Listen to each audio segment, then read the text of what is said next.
Dili dautan kung ikaw masayop, magpaubos, mudawat sa imuhang kasaypanan. Ang dautan katong taong dili kabalo mo angkon sa iyahang sayop, mag-inisog, magpapiling biktima, mapahitas-on, kusog kaayo mo manipulate para matabunan ang iyahang gihimong sayop.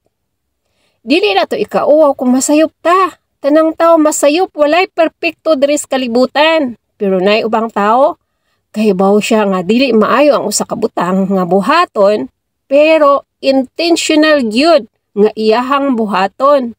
Walay kahadlok, unya mag-inisog pa, mapahitas-on dili kabalo mo angkon sa iyahang sayop nga gihimo.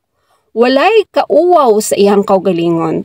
Taas kaayo garbo, piling siya ang tag-iya sa kalibutan. Abi nimo, ang sayop parte gyud na sa ato ang kinabuhi. Diha ta makakaton para mabag-o ato ang kaugalingon. Diha po ta mag-grow as a person.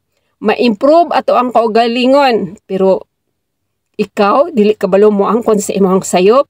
Ikaw mismo ang nagsugba sa imuhang kaugalingon sa impyerno. Imuhang gihimong komplikado ang imuhang sitwasyon. Daghang pwedeng ma-involve, madamay.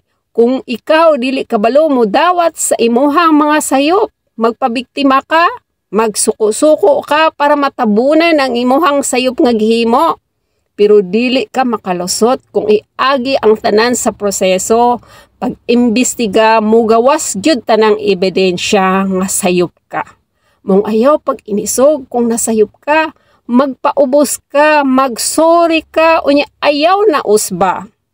Abi nimo, katong taong kabalo mo dawat sa ilang mga sayop, unya magpaubos, magpakita nga nagbasol gyud sila sa sayop nga ilang gihimo, sila ang taong ikarespeto tungod sa ilang pagpaubos.